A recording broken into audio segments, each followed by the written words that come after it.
नमस्कार. मी गोपाळ कुलकर्णी. आपण पाहत आहात माध्यम वृत्त.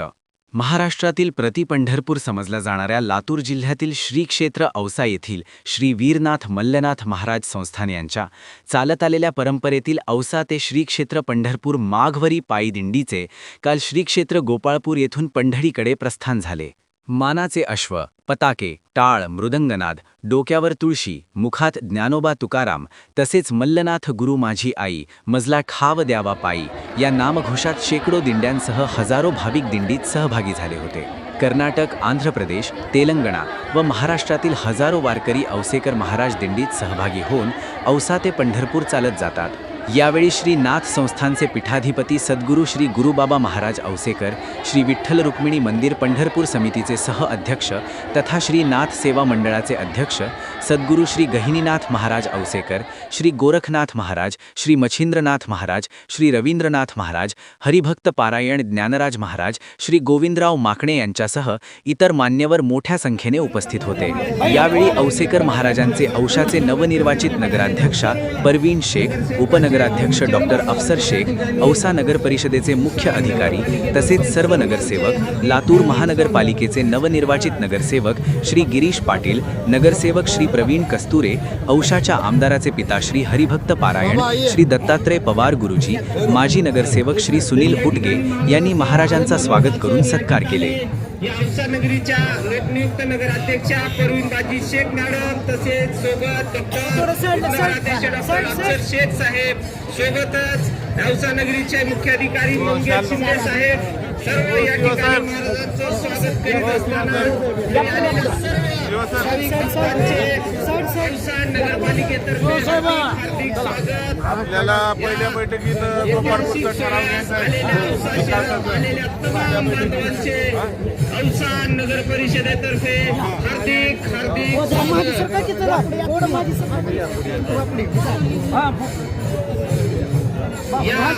औसा शहराची श्री विठ्ठल क्षेत्र या ठिकाणावर निघालेली ही पायी दिंडी तरी या आलेल्या सर्व भाविक भक्तांचे या ठिकाणी औसा नगरपालिकेच्या लोकनियुक्त नगराध्यक्षा परवीनबाजी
Yes.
आता आपण पाहूयात हभप गहिनीनाथ महाराज, हभप गुरुबाबा महाराज व अफसर शेख यांच्या प्रतिक्रिया. नमस्कार, रामकृष्ण हरी. तर हे महागौरीचं वैशिष्ट्य काय आहे? श्री समर्थ सच्चिदानंद सद्गुरू वीरनाथ मल्लनाथ महाराज संस्थान श्री क्षेत्र औसा येथून माघ शुद्ध द्वितीयाला समर्थ सच्चिदानंद सद्गुरू मल्लनाथ महाराजांची पालखी निघत असते. या पालखीचं वैशिष्ट्य असं आहे की श्रीमंत जगद्गुरु तुकोबारायांना माघ शुद्ध दशमी पाहोनी गुरुवार केला अंगीकार तुका म्हणे.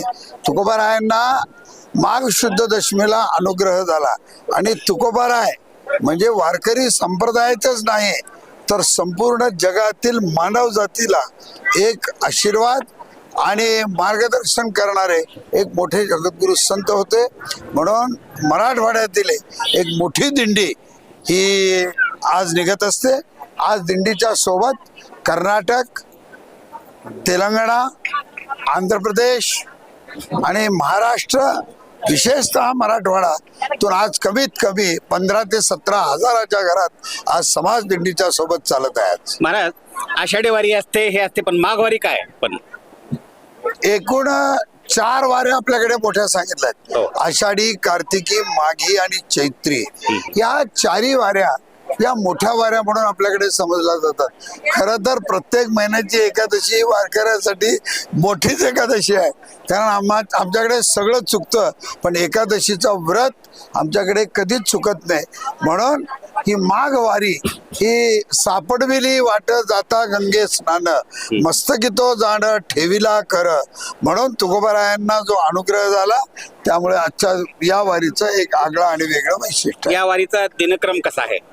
वारीचा दिनक्रम असा आहे, पहाटे बरोबर 3-3:30 वाजता वारकरी उठतात. प्रथमतः काकडा करतात. काकडा इकडं होत असताना इकडं महाराजांच्या पालखीच्या मूर्तीचं पूजन होतं. ते पूजन झाल्याबरोबर लगेच विष्णू सहस्रनामाचा पाठ होतो आणि बरोबर सकाळी 5 ते 5:30च्या मध्ये दिंडी पुढच्या गावाला प्रयाण करते. जात असताना सकाळी काकडा होतो आणि अनेक भोपाळी असतील, लंगडा असेल, पांगळा असेल, आंधळा असेल, बहिरा असेल, वासुदेव असेल, हे सगळे भजन म्हणले जातात. विशेषतः आमच्याकडे दोन्ही वेळेस सकाळी आणि संध्याकाळी हरिपाठ म्हणायची पद्धत आहे आणि हरिपाठ दोन्ही वेळेस होतो. त्यामुळे या वारीचं एक वेगळं वैशिष्ट्य आहे आणि ते झाल्यानंतर सकाळी पालखी मुक्कामाला जाते. सकाळी गेल्यानंतर सकाळी चक्री भजन होतं. सकाळची चक्री भजन झाल्यानंतर त्याचे अभंग सगळे वेगळे असतात आणि ते झाल्यानंतर मग महाप्रसाद होतो आणि महाप्रसाद झाल्यानंतर दिंडी परत निघते. दिंडी परत निघत असताना संध्याकाळी पंढरी महात्म्याचे अभंग म्हणले जातात. अतिशय सुंदर वारकरी एक अभंगामध्ये रंगून जातात. सगळेजण पंढरी महात्म्याचे अभंग, संतांचे अभंग, गुरुपरचे अभंग जातात आणि जेव्हा मुक्कामाला जाते त्यावेळेस तिथल्या संतांचा एक विशिष्ट असा अभंग म्हणला जातो. व रात्री रोज कीर्तन होतं. कीर्तनाच्या नंतर वेगळे वेगळे महाराज लोकांची कीर्तन होतात. हरिजागर होतो. संपूर्ण गाववाल्यांच्या तर्फे पालखीची दिंडीची अतिशय चांगली व्यवस्था केली जाते आणि लोक वर्षापासून या पालखीच्या स्वागतासाठी अतिशय उत्सुक असतात. महाराज, शेवटचा प्रश्न आहे, बोरफळला मुक्काम पहिला आणि पंढरपूरला कधी पोहोचताय आपण? आम्ही 9मीच्या रात्री पंढरपूरच्या ऐलतिरी पोहोचतो आणि दशमीला सकाळी ज्यावेळेस महाराज निघतात काकडा होतो, हरिपाठ होतो, चंद्रभागेच्या तीरावर हरिपाठ होतो. चंद्रभागेच्या तीरावर हरिपाठ होऊन वाळवंटामध्ये जिथं मायमौली ज्ञानेश्वर महाराज, नामदेवराय, तुकोबरायांचे पाय लागले ज्या वाळवंटाला, त्या वाळवंटाला आपला नुसतं पायाचा स्पर्श झाला तर अंगातले सगळे विषय जळून जातात.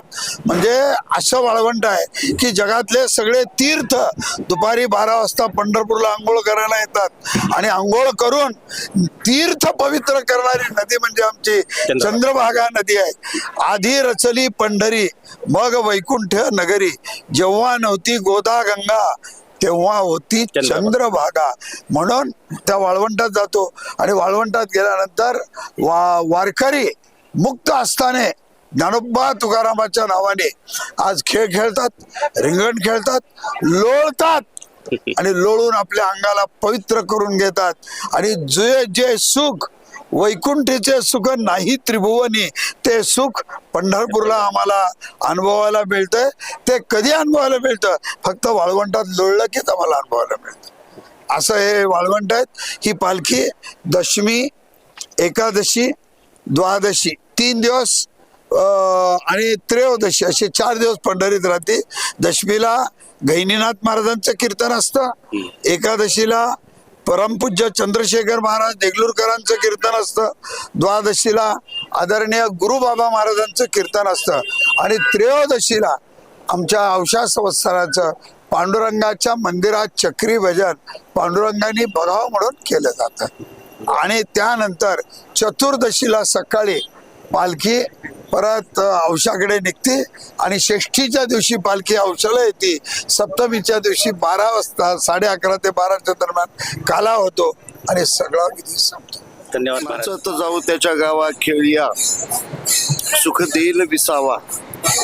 संत महात्म्यांनी आज आपल्या अभंगाच्या माध्यमातून, उपदेशाच्या माध्यमातून आज या समाजाला जो संदेश दिलेला आहे तो संदेश एक आध्यात्मिक संदेश हा दिलेला आहे.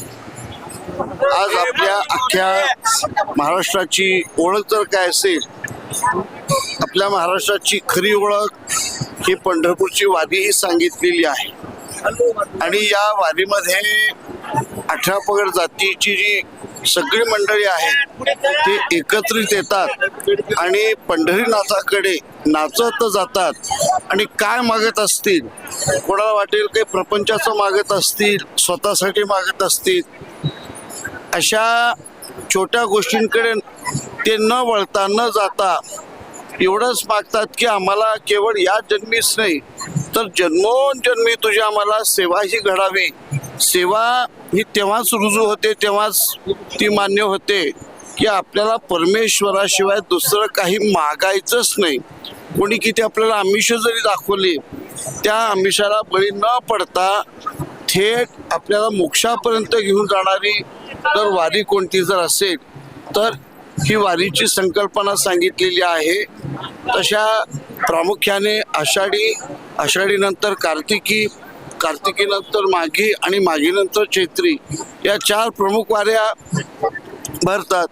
पण मराठवाड्यातला आपण विचार केला आणि त्यातल्या लातूर जिल्ह्यातून औषातून ही पालखी निघते मल्लनाथ महाराजांची किंवा मल्लप्पा महाराजांची. आणि या पालखीचा जो जयघोष होतो, मल्लनाथ गुरु माझी आई आणि मजला ठाव द्यावा पायी, या वारीच्या माध्यमातून आंध्र, कर्नाटक, तेलंगणा, महाराष्ट्र, गुजरात, उत्तर प्रदेश इथून असंख्य अशी मंडळी येतात.